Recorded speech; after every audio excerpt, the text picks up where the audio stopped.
Hemos encontrado cierta resistencia por algunas personas por declararnos. Sí, pero la ley es clara. Tienen la obligación de comparecer.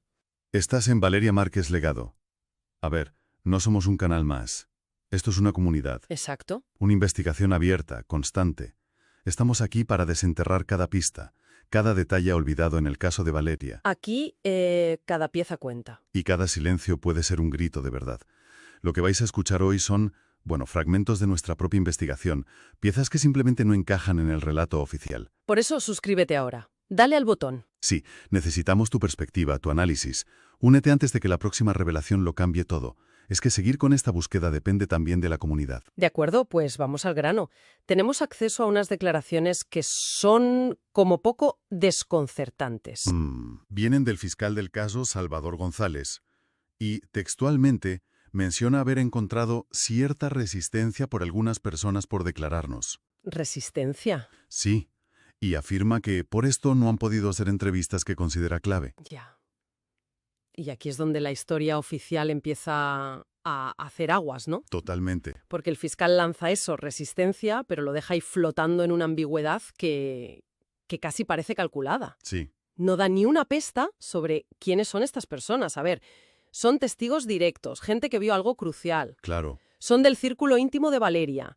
O estamos hablando ya de posibles sospechosos que no quieren colaborar. Es que es un vacío de información muy llamativo. Exacto. No dice testigos clave, ni familiares, ni siquiera personas de interés. Solo algunas personas. A ver, uno podría pensar, vale, por proteger la investigación, no da nombres. Es lógico. Claro, eso sí. Pero ni siquiera una categoría general. Esta falta de especificidad es lo que mosquea. Sí, sí. ¿Por qué tanto secretismo sobre el perfil de quienes, supuestamente, están bloqueando el caso? ¿Qué tipo de vínculo tienen con Valeria o con los hechos? Esa vaguedad dificulta muchísimo entender la dinámica real de la investigación. Pero hay algo que sí deja claro, y aquí la cosa se pone aún más interesante. ¿El qué? El fiscal añade que la información que tienen estas personas podría ayudar a resolver el caso más pronto. Ojo. Esto es una admisión implícita, casi una confesión velada, ¿sabes?, de que él considera que tienen datos valiosos, información crítica que no está llegando a la carpeta de investigación. Es decir, reconoce oficialmente que hay un bloqueo de información. Información que podría ser decisiva. Exacto. Así que el panorama que pinta la Fiscalía es: personas clave no quieren hablar, y por eso la investigación no avanza como debería. Ujú. Suena a un obstáculo frustrante, pero, quizás comprensible, ¿no? Como un callejón sin salida por falta de colaboración. Podría parecerlo a primera vista. Sí, si la gente no quiere hablar, ¿qué puede hacer la autoridad? Pero Pero, aquí es donde nuestra investigación choca de frente con esa narrativa. Porque esa idea de una resistencia pasiva, ante la que la Fiscalía está como atada de manos, pues no se sostiene si miramos la ley. hemos estado profundizando en el marco legal que aplica en México, ¿verdad? Sí. Y hay un artículo en particular que parece contradecir directamente la postura del fiscal. Correcto. Nos referimos al Código Nacional de Procedimientos Penales Mexicanos, el CNPP, para abreviar. Vale. Específicamente su artículo 360. Y lo que dice no deja lugar a muchas interpretaciones, la verdad.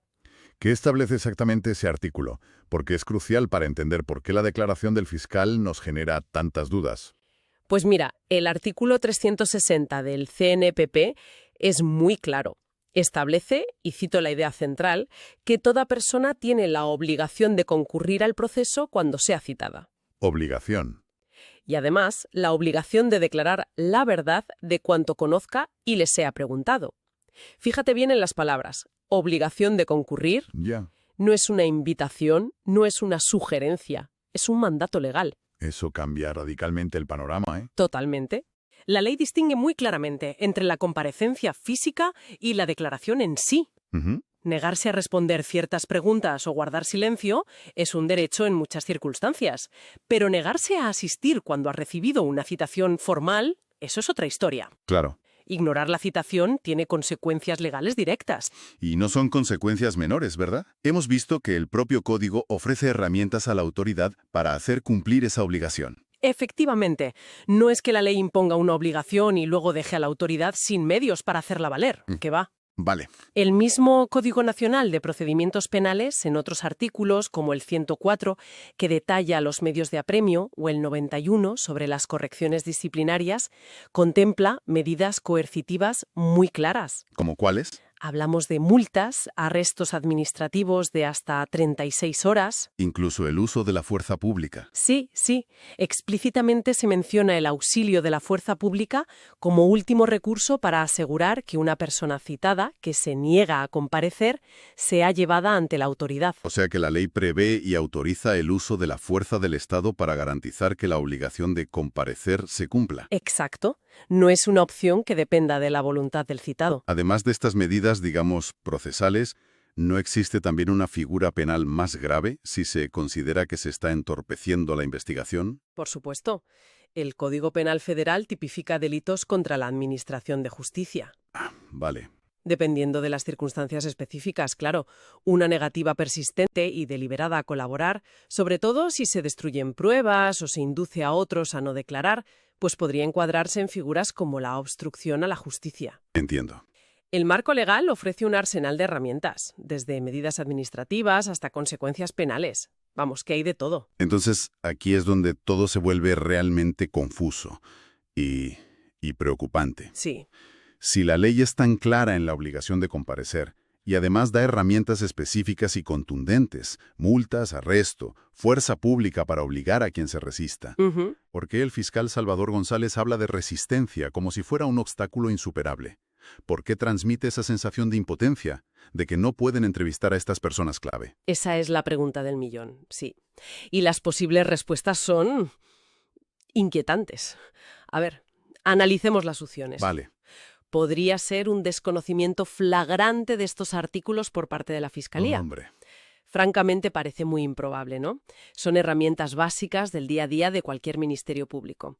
Descartar esto por completo sería ingenio, pero asumirlo como explicación principal es difícil de creer. De acuerdo, improbable pero no imposible. ¿Qué otras posibilidades hay? Pues otra posibilidad es que existan presiones externas. Presiones. Sí, fuerzas, intereses, personas con poder suficiente como para influir en la Fiscalía y evitar que se apliquen esas medidas coercitivas contra esas personas específicas. Que alguien esté, digamos, diciendo al fiscal que no fuerce esas comparecencias. Eso es grave. Muy grave. ¿Estaríamos hablando de una interferencia directa en la autonomía de la investigación? Gravísimo. ¿Y la tercera opción? La tercera opción es que sea una decisión consciente y deliberada de la propia Fiscalía. ¿Cómo? Que, por razones que desconocemos, proteger a alguien, seguir una línea de investigación diferente, evitar un conflicto mayor, decidan no utilizar las herramientas que la ley les da, a pesar de tenerlas a su disposición. Ya.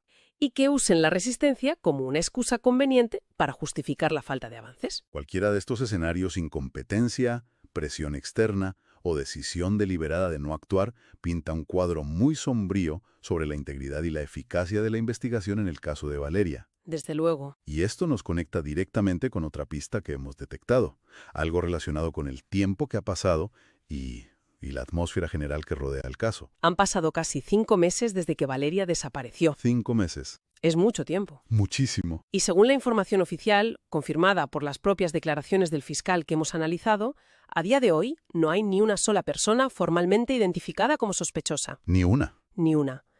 La investigación, al menos públicamente, parece completamente estancada. Y la narrativa oficial usa esa supuesta falta de cooperación como el gran chivo expiatorio para justificar este parón. No avanzamos porque hay gente clave que no quiere hablar. Esa es la excusa. Pero hay algo más que hemos notado al analizar las apariciones públicas del fiscal. Algo más sutil, pero que refuerza esta sensación de que algo no va bien. ¿Te refieres a...? Hemos revisado con lupa sus intervenciones, no solo lo que dice, sino cómo lo dice, el lenguaje corporal, el tono de voz. Ah, sí. Hay una vacilación constante, esas pausas incómodas, los o, a, los titubeos al responder preguntas directas. Sí, se nota. Transmite una inseguridad palpable. No es la imagen de firmeza y control que uno esperaría del máximo responsable de una investigación tan delicada y mediática, la verdad. Para nada. Parece que mide cada sílaba no por un exceso de prudencia legal, sino casi por miedo a decir algo inconveniente, a pisar un terreno peligroso. Exacto. Incluso cuando justifica no revelar ciertas líneas de investigación, algo perfectamente normal y estratégico en cualquier caso, su tono suena más a excusa aprendida, ¿sabes?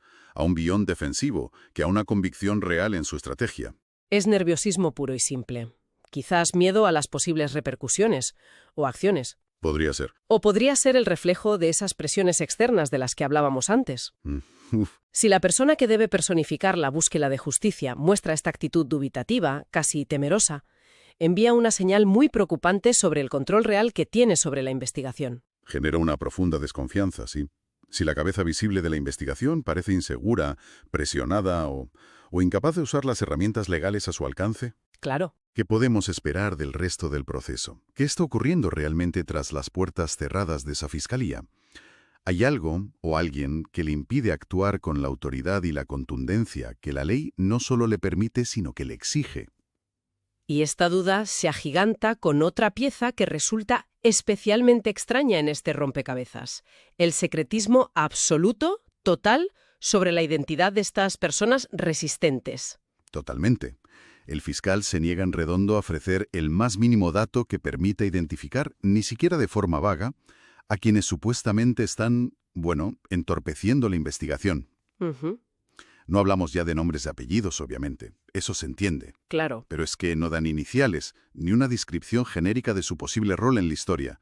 Un vecino, un compañero de trabajo, un familiar lejano. Nada. Absolutamente nada. Un muro de silencio. Lo cual contrasta muchísimo con la práctica habitual en otras investigaciones, incluso casos muy sensibles. Ya. A menudo las autoridades filtran o comunican de forma controlada ciertos datos iniciales, perfiles muy generales como un varón de tal edad relacionado con el entorno laboral, cosas así. ¿Y para qué? Pues a veces precisamente para ejercer una cierta presión social o mediática sobre esas personas, para que sientan el escrutinio público y se vean, digamos, incentivadas a colaborar. Es una táctica. Aquí, sin embargo, la táctica parece ser la opuesta. La opacidad total. Sí. Este secretismo impide cualquier tipo de verificación o escrutinio externo. Nadie fuera de la fiscalía puede saber si esas personas realmente existen, si su negativa es tan categórica como se dice, o si todo esto es, una cortina de humo para ocultar otras deficiencias o problemas en la investigación. Claro. La pregunta es inevitable. ¿A quién beneficia este silencio? ¿A quién se está protegiendo al mantener en la más absoluta oscuridad a quienes, según la propia versión oficial, están obstaculizando la búsqueda de la verdad sobre Valeria? Es que si realmente hay individuos entorpeciendo activamente la justicia, ¿por qué no señalarlos, aunque sea mínimamente, dentro de los márgenes que permite la ley? Exacto. Este esfuerzo activo por ocultar sus identidades no hace más que añadir una capa de sospecha sobre toda la narrativa de la resistencia. No solo choca la aparente inacción frente a las herramientas legales, sino también esta protección activa de los supuestos resistentes. Es raro. Bueno, pongamos todas las piezas juntas sobre la mesa, porque el dibujo que forma es, como mínimo, inquietante. A ver. Primero, tenemos a un fiscal, la máxima autoridad en la investigación, hablando públicamente de testigos o personas clave que se resisten a declarar. ¿Vale? Segundo, tenemos una ley, el Código Nacional de Procedimientos Penales, que establece de forma inequívoca la obligación de comparecer cuando se es citado. No es opcional. Tercero. Tenemos herramientas legales específicas y coercitivas, multas, arrestos, uso de la fuerza pública, diseñadas precisamente para hacer cumplir esa obligación de comparecer. Ujú. Herramientas que no consta en absoluto que se estén aplicando en este caso. Cuarto. Observamos en ese mismo fiscal una actitud pública de nerviosismo, de vacilación, de inseguridad, que contrasta con la firmeza que se esperaría en un caso así. Y quinto, constatamos un secretismo absoluto y férreo sobre la identidad o el perfil de esas personas cuya supuesta falta de colaboración se usa como justificación para el estancamiento de la investigación. Un silencio que en la práctica protege a esos individuos. Sí. Entonces, Todo esto nos lleva a un cruce de caminos crítico, ¿no? La explicación más simple, aplicando la lógica, podría ser que el fiscal no está siendo del todo transparente sobre esa resistencia. ¿cómo? Quizás no es tan firme, quizás no viene de personas tan clave, o quizás la inacción se deba a otras razones internas de la fiscalía. Pero esa explicación, siendo preocupante, casi parece la menos mala, llegados a este punto. Verdad. Porque hay otra posibilidad, una hipótesis que es francamente escalofriante. Aquí es donde la trama se oscurece, de verdad. A ver, ¿y si la resistencia no es, en el fondo, la de los testigos a hablar? Entonces, ¿Y si la verdadera resistencia proviene de fuerzas externas, de poderes fácticos que están impidiendo activamente que el fiscal pueda aplicar la ley? ostras, Que le estén atando las manos para que no obligue a ciertas personas a comparecer. ¿estás sugiriendo que el propio fiscal podría ser una víctima de las circunstancias, atrapado en una red de presiones que le superan? Ujú. Que quizá él querría usar esas multas, esos arrestos, pero simplemente no le dejan. Es una hipótesis terrible, lo sé, pero explicaría muchas cosas. El nerviosismo, las contradicciones entre sus palabras y la ley, el secretismo que protege a los resistentes. Sí, cuadra. La resistencia real no sería la de los individuos citados, sino la del propio sistema a permitir que la verdad completa salga a la luz. Lo cual nos deja flotando una pregunta final. Una pregunta que resuena con fuerza. ¿Quién o qué entidad podría tener tanto poder como para silenciar testigos clave ante la propia fiscalía, impidiendo de facto que se aplique la ley? Uf, ¿O estamos, por el contrario, ante una elaborada puesta en escena, un engaño deliberado por parte de la autoridad para encubrir su propia ineficacia? ¿O algo peor? ¿Qué es lo que realmente no quieren que sepamos sobre lo que le ocurrió a Valeria Márquez? lo que hemos expuesto hoy son solo las grietas visibles en la superficie. Sentimos que hay algo fundamental que no encaja, ¿sabes? Una pieza clave del puzzle que sigue oculta y que podría cambiarlo todo. Totalmente. Y aquí es donde entra la comunidad. Queremos saber qué pensáis. Dejad vuestra teoría en los comentarios. Con estas pistas sobre la mesa, ¿qué hipótesis os parece más plausible? ¿Qué creéis que está pasando realmente? La verdad sobre Valeria merece ser encontrada. No os quedéis con la duda, no dejéis que este caso caiga en el olvido. Suscribíos ahora a Valeria Márquez, Legado. Sí. Activa las notificaciones. Nuestra próxima investigación podría desvelar esa pieza clave que falta. No querrás perdértela. Seguimos excavando.